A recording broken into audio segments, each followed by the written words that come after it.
ह्याच्यामुळे हे मी सांगत नाहीये. इनफर्टिलिटीचे इम्पोर्टन्सचे जे केसेस, डीएनए डॅमेज हो रहा है इससे, ब्रेन में फॉग हो रहा है. फॉग मतलब फॉग म्हणजे काय, दुःख. तुम्ही सकाळी उठला 5:30 6:30 बाहेर गेला, दुःख दिसतं ना.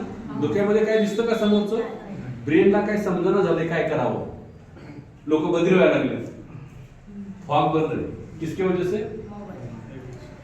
इसका मैं आपको पूरा डेटा भेज सकता हूँ. 2001 और 2013 को इसके ऊपर रिसर्च हुआ. मोबाइल तो हमारे देश में 2012-13 के बाद ज्यादा बढ़ा एंड्रॉइड. आउट ऑफ इंडिया तो बहुत ज्यादा था पहले से. और हमारे घर में 3-3, 4-4 मोबाइल है, तो इसका रेंज तो रात भर भी शुरू होता है ना. तो हम जहाँ सो रहे जिथं आपण झोपतो तिला EMF फील्ड म्हणतात, म्हणजे इलेक्ट्रोमॅग्नेटिक फील्ड. म्हणजे आमच्या घरामध्ये वातावरण तयार झाले, ते कशाचं तयार झाले, रेडिएशनचं वातावरण आहे. त्याबरोबर तुमच्या घरामध्ये टेलिव्हिजन चॅनल आहे, टेलिव्हिजन सेट आहे. आताची टीव्ही केबलवर चालते का डिशवर चालते? मग डिशला सिग्नल कुठून येतात? सॅटेलाइट कडनं. रेडिएशन आहे की नाही? Hello, yes.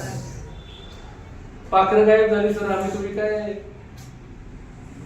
एक लेवलला आहे ना, हे आपल्याला खूप डॅमेज करणार. मग ह्याच्यासाठी ताकद आहे. स्पिरुलिना नाही तर स्पिरुलिना नावाची गोळी जी आहे आपल्याकडं, जी समुद्र शेवाळापासून तयार केली, त्याच्यावर एकमेव वनस्पती आहे जी आपल्याला रेडिएशन पासून आपलं प्रोटेक्शन करू शकते. हे मी नाही सांगत, हे जागतिक आरोग्य संघटना सांगायला लागली पृथ्वीवर. त्यामुळे तुमच्या घरातल्या प्रत्येक व्यक्तीने स्पिरुलिना खाणं गरजेचं आहे. एक तर तुम्ही हिरवं, किती लोक एकदा रोज 400 ग्रॅम हिरवं अन्न खात आहेत? रोज 400 ग्रॅम हिरवा अन्न खाल्लं तर आपलं वात तितकं बॅलन्स व्हायला मदत होते. आम्ही महिन्यात 400 ग्रॅम खात नाही सर हिरवा अन्न, ग्रीन. कधी गाय म्हैस आली का तुमच्याकडे कॅल्शियम हिमोग्लोबिन कमी झाले म्हणून? ती काय खाते? हिरवा चारा.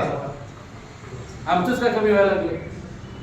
आम्ही हिरवा अन्न खात नाही. हिरवा अन्न रोज खायला पाहिजे, कमी. तुम्ही जे अन्न खाताय त्याचा अर्धा अन्न हिरवा असायला पाहिजे, ते खात नाही, त्याच्यामुळे गडबड.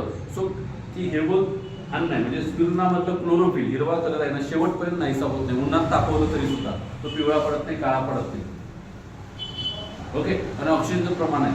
स्पिरुलिना प्रत्येक घरामध्ये जास्त आहे, ही काळाची गरज आहे. आणि एक कॅप्सूल मला वाटतं 3 रुपयाला का 3.5 रुपयाला एक पडते कॅप्सूल. आपली 100 कॅप्सूल आहे त्याच्यामध्ये 340 का 360 काय 400 रुपयाला गोळी आहे काहीतरी. 100. वडापाव झाला 15 रुपये साहेब. कुरकुऱ्याची पोळी किती रुपयाला आहे? बाळा देतो 10 रुपये. उठल्यावर त्याला सांगाय 2 स्पिरुलिना पहिल्या खा, पाणी पिही. तर ते महिलांच्या प्रत्येकाने 2 स्पिरुलिना. एका प्रोडक्टवर बोलतोय मी, असे भरपूर प्रोडक्ट आहेत.